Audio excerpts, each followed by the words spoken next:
첫 시간 주님께 안녕하세요. 대강교회 오훈 목사입니다. 7월 8일 금요일입니다. 하나님 우리에게 주신 말씀은 잠언 4장 1절에서 19절까지 말씀을 보겠습니다.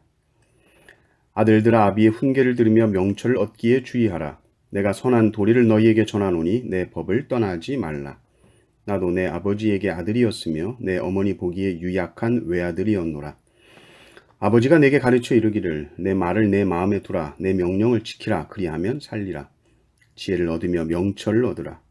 내 입의 말을 잊지 말며 어기지 말라. 지혜를 버리지 말라. 그가 너를 보호하리라. 그를 사랑하라. 그가 너를 지키리라.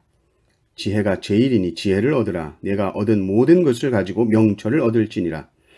그를 높이라. 그리하면 그가 너를 높이 들리라. 만일 그를 품으면 그가 너를 영화롭게 하리라. 그가 아름다운 관을 내 머리에 두겠고 영화로운 면류관을 내게 주리라 하셨느니라. 내 아들아 들으라. 내 말을 받으라. 그리하면 내 생명의 해가 길리라. 내가 지혜로운 길을 내게 가르쳤으며 정직한 길로 너를 인도하였은즉 다닐 때에 내 걸음이 곤고하지 아니하겠고 달려갈 때에 실족하지 아니하리라. 훈계를 굳게 잡아 놓치지 말고 지키라. 이것이 내 생명이니라. 사악한 자의 길에 들어가지 말며 악인의 길로 다니지 말지어다. 그의 길을 피하고 지나가지 말며 돌이켜 떠나갈지어다. 그들은 악을 행하지 못하면 자지 못하며 사람을 넘어뜨리지 못하면 잠이 오지 아니하며 불의의 떡을 먹으며 강포의 술을 마심이니라. 의인의 길은 돋는 햇살 같아서 크게 빛나 한낮에 광명에 이르거니와 악인의 길은 어둠 같아서 그가 걸려 넘어져도 그것이 무엇인지 깨닫지 못하느니라. 아멘. 하나님의 구원 역사에 있어서 가정의 역할은 아주 중요합니다. 하나님께서 생명을 주시지만 그 생명은 부모를 통하여 전해지는 것이죠. 이 생명이라는 것은 단지 이 땅에 출생할 때 얻는 생명만이 아니라 아이가 자라면서 부모를 통해 지혜가 전수됨을 통해서 참된 생명을 얻게 되는 것입니다. 그러므로 부모가 자신의 자녀들에게 가르치는 말은 출생할 때 주어졌던 생명만큼 소중한 것입니다.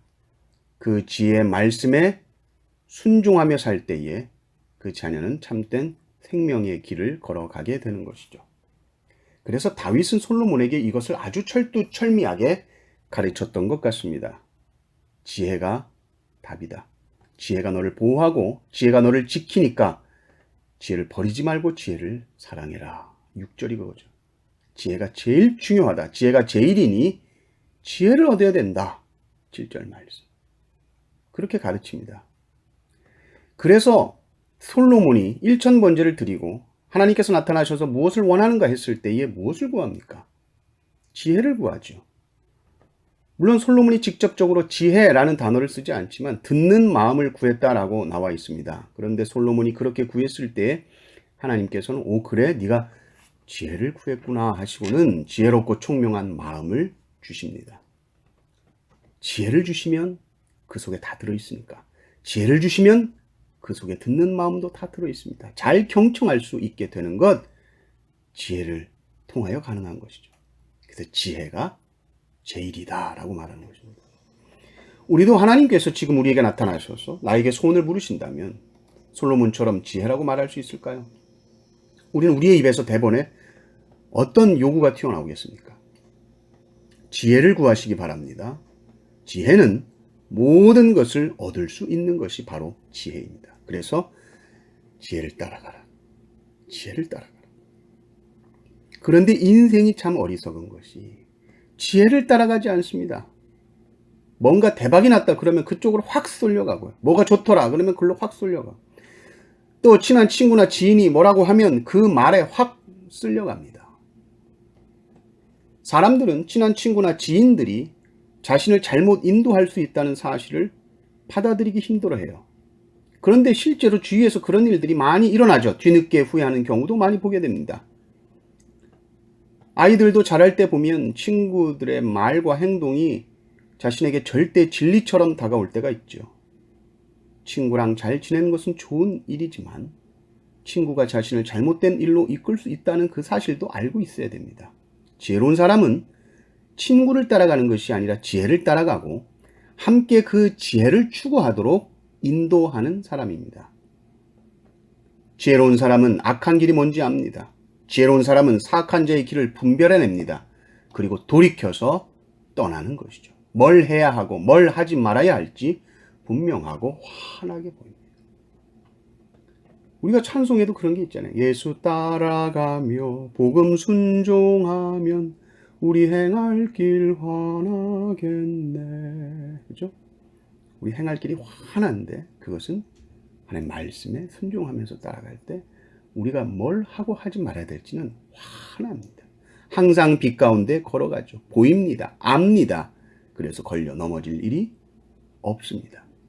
18절을 보십시오. 의인의 길은 돋는 햇살 같아서 크게 빛나 한낮의 광명에 이르거니와.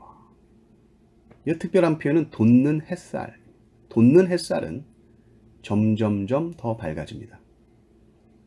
점점 더 크게 빛납니다. 그래서 한낮의 광명까지 이르게 되는 것이죠.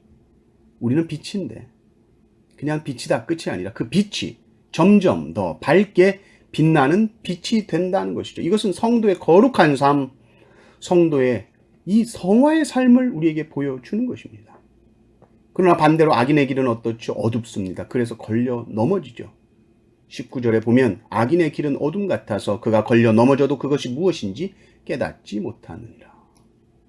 그런데 더 큰 문제가 뭡니까? 걸려서 넘어지고 나중에 또 넘어지는 것은 왜 걸려 넘어졌는지를 여전히 모르기 때문이에요. 그리고 점점 더 어두워지게 되는 것이죠. 지혜를 최고로 구하십시오.